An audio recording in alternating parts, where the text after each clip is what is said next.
This is your 2019, guys. See the first one, and again a must question.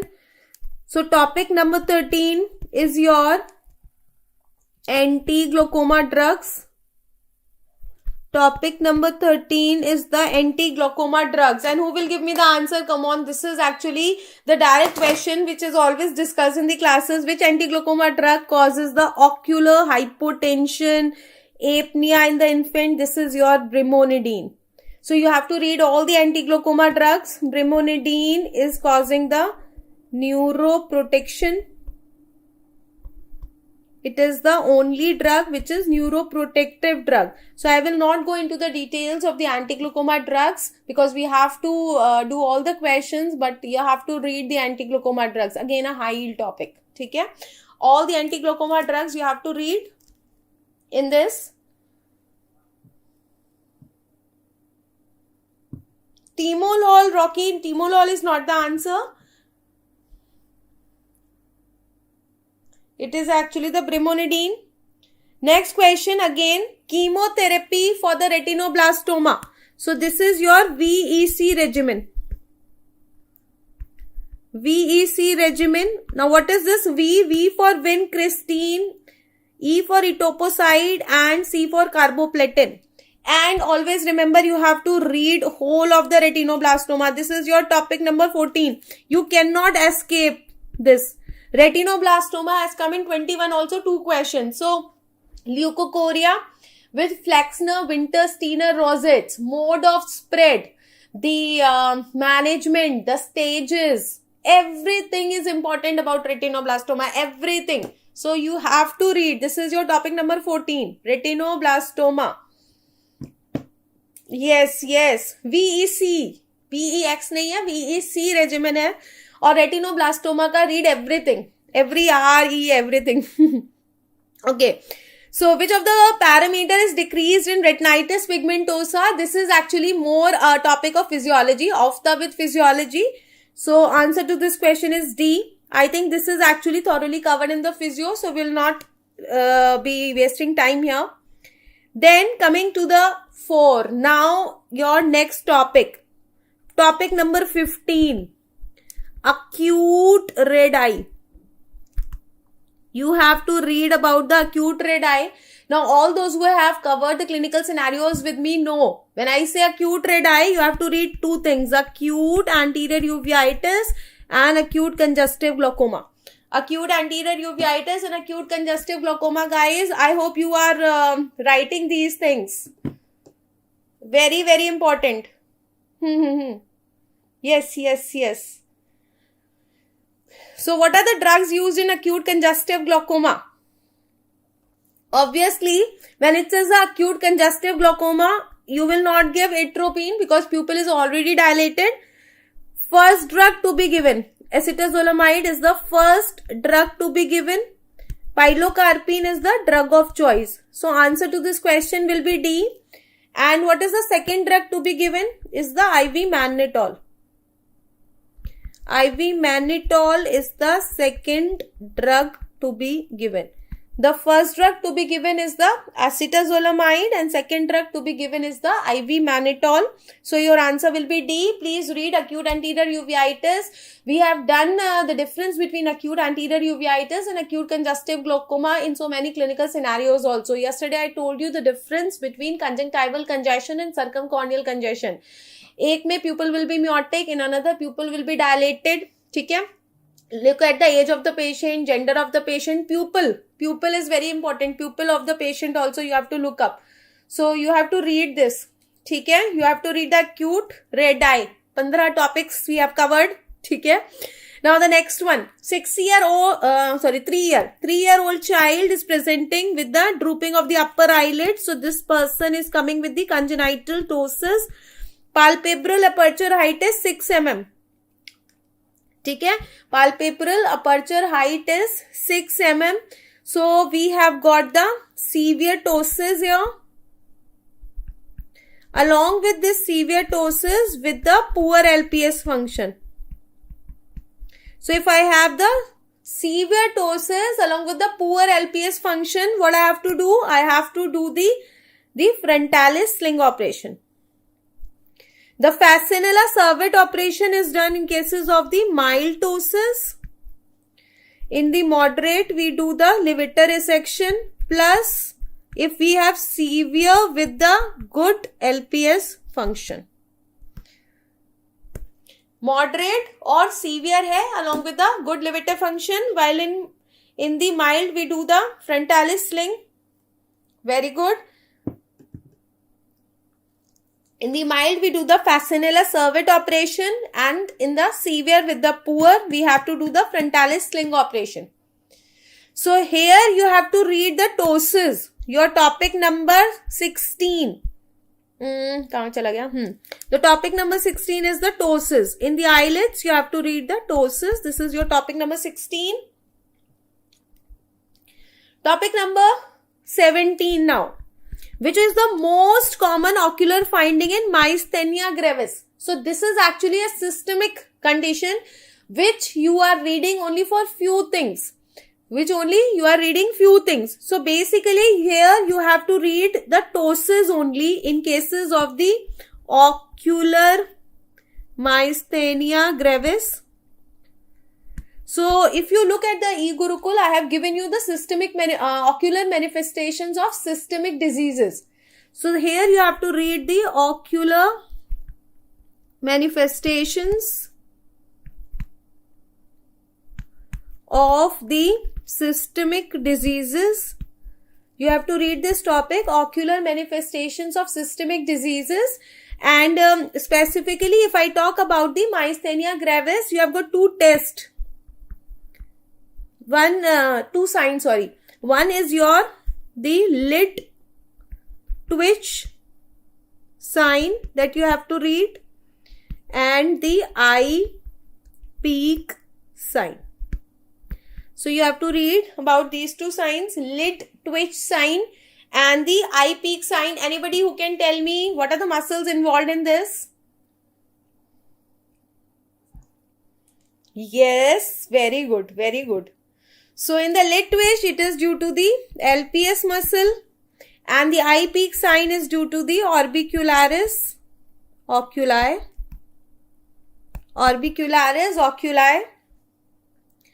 Then again, the same question, the same classroom image, you can see visual disturbance in the following condition. So your topic number 18, which is again a must, is your pterygium. Topic number 18 that you have to read is a pterygium. So this pterygium is actually not passing the pupil. So it is not causing the occlusion of the pupil. So the most important thing what it is causing is the astigmatism. Now what is the type of astigmatism? It causes with the rule astigmatism.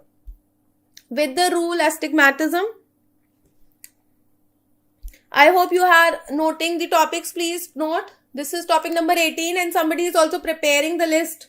Somebody is preparing the list also or not? Yes, it is astigmatism. What is this? Anybody? Actually, this is your topic number 19, which is the Maddox rod. You have to read Maddox rod. And this is actually a double Maddox rod. This is a double Maddox rod. So the options which they have given is only partially correct. This is not a Maddox rod. This is a double Maddox rod, which is used for the cyclo deviations. Maddox rod, which is used for the cyclo deviations. It is a double Maddox rod. This double Maddox rod is used for the cyclo deviations, and your topic number 19 is the Maddox rod. You don't have to read about the double Maddox rod. You have to read about Maddox rod. Okay? Now see this. Identify this test. So in the first one, you can see a manifest squint. And this is a normal eye. Now because they are covering the normal eye. So this test is a direct cover test. So this test is a direct cover test. So answer here is none. Because the cover uncover test we are doing in cases of the latent squint.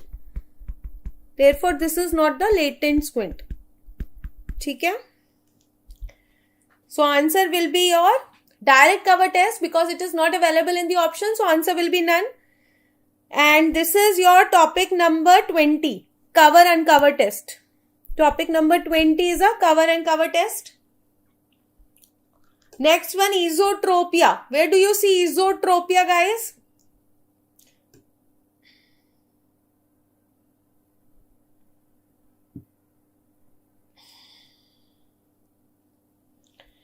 Timing actually I had to change because of this session. That is why I changed the time.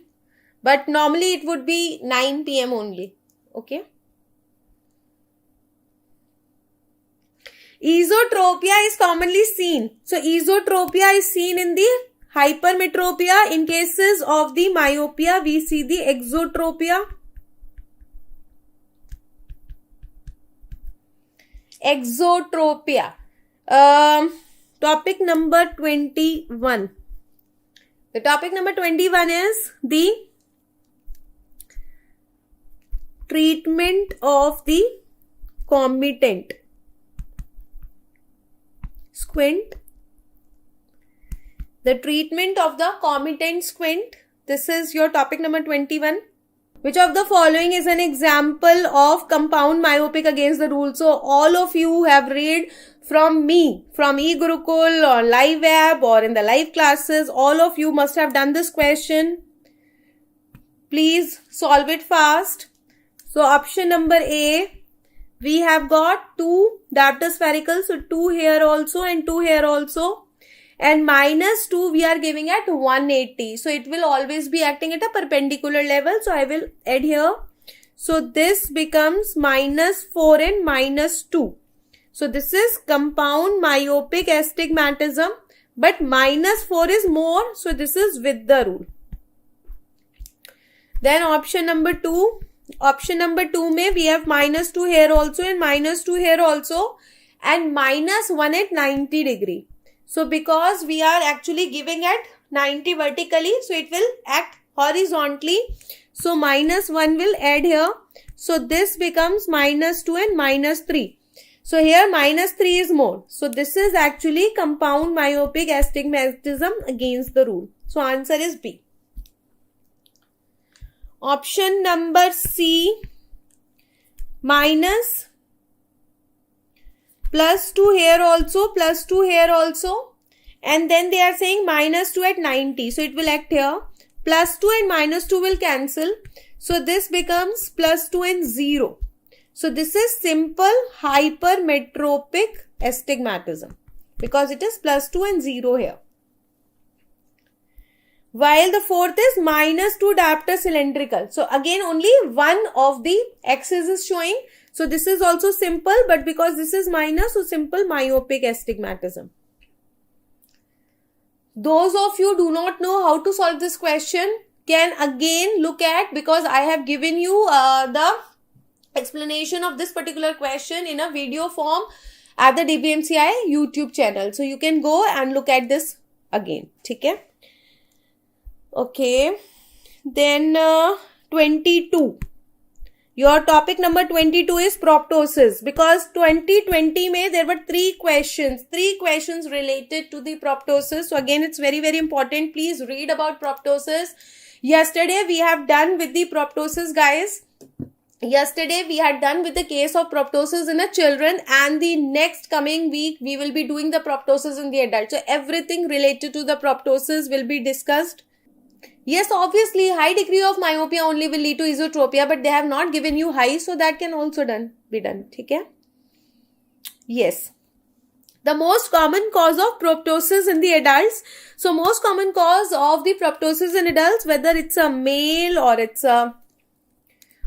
a female or it's unilateral, bilateral, everything. The answer will be the thyroid eye disease. The answer will be the thyroid eye disease.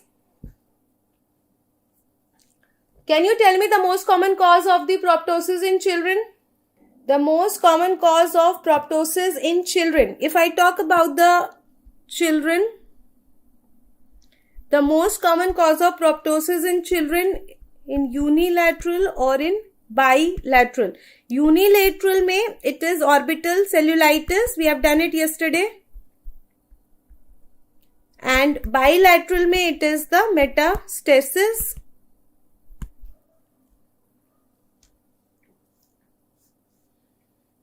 Yes, it's not retinoblastoma. In unilateral, it is orbital cellulitis. In bilateral, it is metastasis.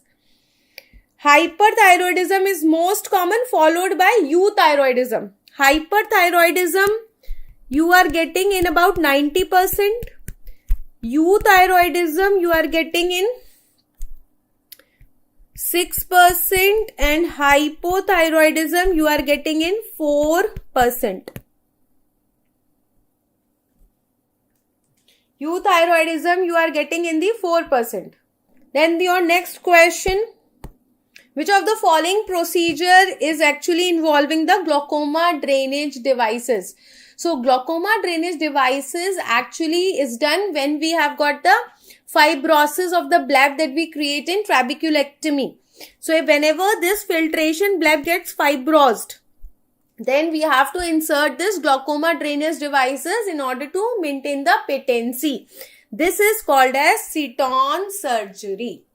This is called as Seton surgery. Yes, you are correct, Anusha. It is the Seton surgery or it is Seton operation.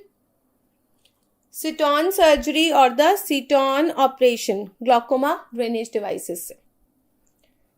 So this is again completed. Thank you guys. Take care. Happy ophthalmology.